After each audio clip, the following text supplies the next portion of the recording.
स्वागत आहे तुमचं पुन्हा एकदा बाईट्स विथ प्रणू चॅनलमध्ये। आज ना आपण आलेलो आहोत कात्रज लेकला। आता ह्या लेकला यायच्या ना 2 एंट्रीज आहेत। आता आपण जिथून एंटर केलं ना ती एक एंट्री आहे आणि एक मेन एंट्री आहे। तुम्ही दोन्हीपैकी कोणत्याही एंट्रीने येऊ शकता। आता मला ह्या लेकला पूर्ण राऊंड मारायचा आहे, त्याच्यामुळे मी मग ह्या एंट्रीने आले होते आणि ना दुसरी एंट्री सुद्धा तुम्हाला व्हिडिओमध्ये पुढे दिसणार आहे। कात्रज लेक म्हणजे ना बेसिकली मध्ये एक लेक आहे आणि लेकच्या बाजूने त्यांनी ना वॉकिंग ट्रॅक बनवलेला आहे, जिथे तुम्ही संध्याकाळच्या जॉगिंगसाठी वगैरे येऊ शकता किंवा इव्हिनिंग वॉकसाठी मॉर्निंग वॉकसाठी वगैरे येऊ शकता। ट्रॅकच्या आजूबाजूला भरपूर अशी झाडं लावलेली आहेत। इथे ना सिटिंग अरेंजमेंट भरपूर जास्त आहे। बऱ्याच ठिकाणी अशा ठिकठिकाणी ना बाकडं लावलेले आहे, जिथे तुम्ही बसू वगैरे शकता। बऱ्यापैकी चालत गेलं ना की पुढे जाऊन ना मुलांच्या खेळण्यासाठी सुद्धा इथे बरेच काही ऑप्शन्स आहेत। जसं आपण चालत पुढे जाऊ ना तसं तुम्हाला मध्ये मध्ये असे व्ह्यू पॉइंट पाहायला मिळतील, जिथून तुम्ही ना सनसेट एन्जॉय करू शकता। आता इथल्या लेकच्या स्वच्छतेबद्दल सांगायचं झालं तर ॲव्हरेज आहे। खूप असं जास्त घाणेरडा सुद्धा लेक नाही आहे आणि खूप जास्त मेंटेन ठेवला असं सुद्धा नाही आहे, ॲव्हरेज आहे। मी इथे संध्याकाळच्या टायमिंगला आलेली, तर इव्हिनिंगच्या टायमिंगला ना इथे बरीच लोक असं वॉकसाठी वगैरे येतात किंवा बसण्यासाठी फिरण्यासाठी म्हणून येतात। स्पेशली कात्रज लेकला येऊन काय बघावं असं इथे नाही आहे, पण तुम्ही जर कात्रजच्या आजूबाजूला कुठे फिरायला आला असाल ना तर मग तुम्ही कात्रज लेकला नक्की विजिट करू शकता। सगळ्यात महत्त्वाचं म्हणजे ना इथे आपण पूर्ण लेकला राऊंड मारू शकतो।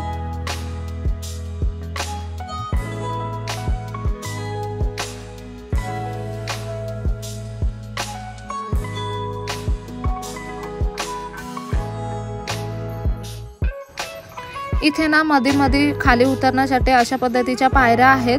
या पायऱ्यांवरती तुम्ही बसून सुद्धा सनसेट एन्जॉय करू शकता।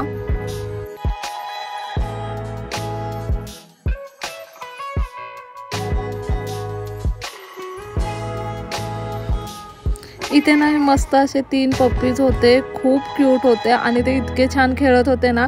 मी इथे पायऱ्यांवरती बसून फोटोशूट करायचा विचार करत होते, पण हे इतके खेळत होते की मला इथे बसायलाच नाही भेटलं। छान असे डॉग्स वगैरे तुम्हाला पाण्यामध्ये पोहताना पाहायला मिळतील।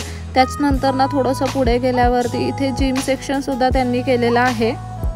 इथे आजूबाजूला राहणारे जे लोक आहेत ना ती जिम वगैरे करण्यासाठी इथे संध्याकाळचे येतात। सकाळी 6 वाजल्यापासून दुपारी 11 पर्यंत तुम्ही इथे येऊ शकता। 11 ते 4 हे ठिकाण बंद असतं, त्याच्यानंतर 4 ते 9 पुन्हा तुम्ही इथे येऊ शकता। त्याच्यामुळे इथे आजूबाजूला राहणारे लोक आहेत ना तीच इथे मॉर्निंग वॉक इव्हिनिंग वॉकसाठी किंवा मग जिमसाठी वगैरे येतात।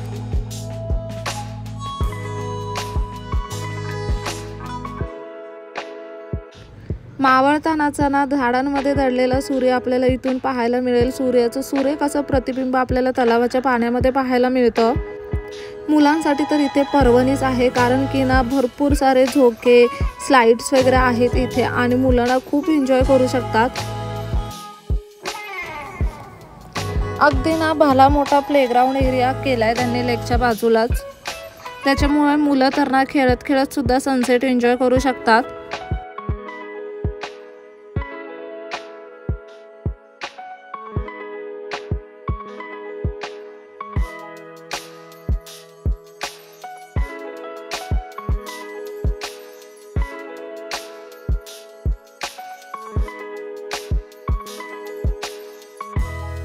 मी आता संध्याकाळच्या टायमिंगला इथे आले आणि इथून दिसणारा सनसेटचा व्ह्यू ना एकदम कमाल आहे।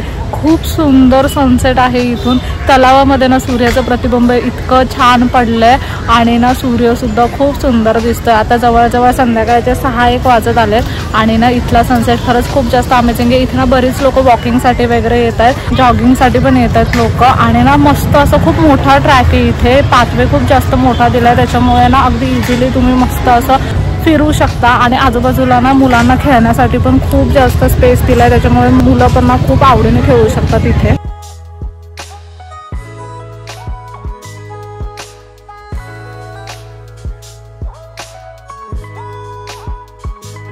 तुम्ही जर कात्रज जैन टेम्पलला वगैरे आला असाल किंवा स्वामीनारायण टेम्पलला आला असाल तर इथे नक्कीच येऊ शकता, पण स्पेशली इथे येण्यासारखं हे प्लेस नाही आहे. अगदी बेसिक असं तलाव आहे, कडेला जॉगिंग ट्रॅक आहे, त्याच्यानंतर मुलांसाठी खेळण्यासाठी प्लेग्राऊंड एरिया आहे आणि थोडाफार बघण्यासाठी सनसेट आहे. जसं की मी तुम्हाला म्हणाले की ह्या लेकला येण्यासाठी 2 एंट्रीज आहेत. मगाशी आपण आलेलो ती एक एंट्री होती आणि ही एकदा मेन एंट्री आहे. तुम्ही जर उबेर ऑटो वगैरे काही बुक करून आलात ना तर तुम्हाला ते ह्या गेटला सोडतील. समोर एंटर करताच आपल्याला छत्रपती शिवाजी महाराजांची खूप सुरेख अशी प्रतिमा पाहायला मिळते.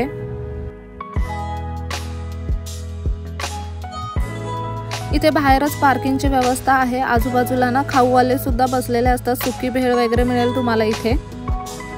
आता सगळ्यात महत्त्वाचं म्हणजे ह्या लेकला येण्यासाठी तिकीट किती आहे, तर अगदी फ्री ऑफ कॉस्ट आहे. इथे तुम्हाला कोणतंही तिकीट पे करावं लागत नाही.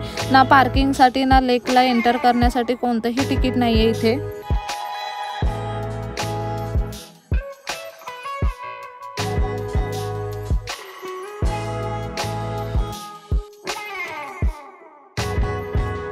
इथे ना ॲक्च्युली येण्यासाठी 2 एंट्रीज आहेत. मी ना तुम्हाला दोन्हीही एंट्री व्हिडिओमध्ये दाखवलेल्या आहेत. आणि ना तुम्हाला जर इथे यायचं असेल तर संध्याकाळच्या वेळी या. अमेझिंग असा सनसेट तुम्हाला इथे पाहायला भेटेल. खूप सुंदर आहे, पण ना बरीच गर्दी असते संध्याकाळच्या वेळी, कारण इथे ना आजूबाजूला राहणारी जी लोक आहेत ना ती सुद्धा इथे वॉकिंगसाठी येतात संध्याकाळचे. पण हा अमेझिंग असा व्ह्यू तुम्हाला संध्याकाळी एन्जॉय करायला मिळेल.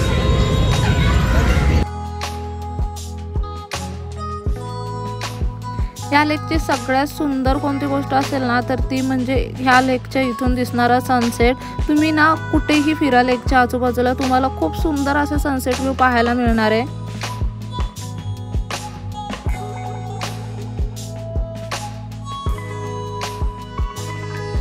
इथे ना ठिकठिकाणी बरेच सेक्शन केलेले आहेत लेकच्या आजूबाजूला. जसं आता इथून आपण खाली उतरलो ना तर इथे गणपती विसर्जनासाठीचा हौद बनवलेला आहे.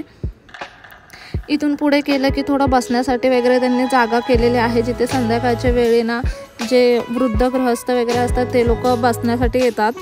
त्यानंतर त्यांनी इथे ना छोटूसा असा एक रेल्वे ट्रॅक बनवलेला आहे टॉय ट्रेनसाठीचा, तो सुद्धा इथे आहे. पण सध्या इथे ट्रेन काही मला दिसली नाही. त्याच्यानंतर विठ्ठलाची अगदी भव्य अशी प्रतिमा त्यांनी इथे साकारलेली आहे.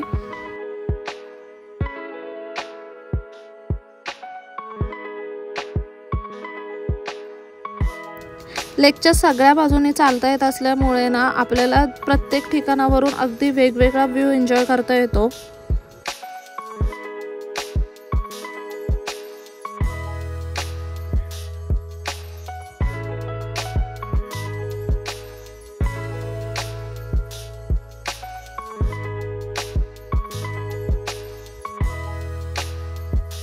ॲक्च्युली जिथून तुम्हाला सनसेट बघायचा आहे ना तिथून सनसेट.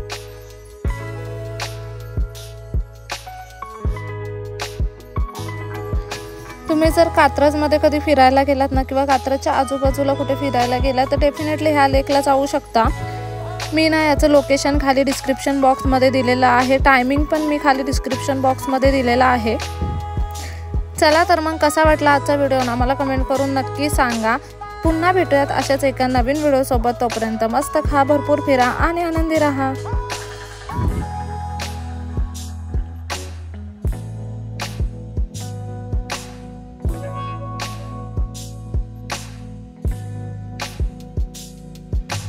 you.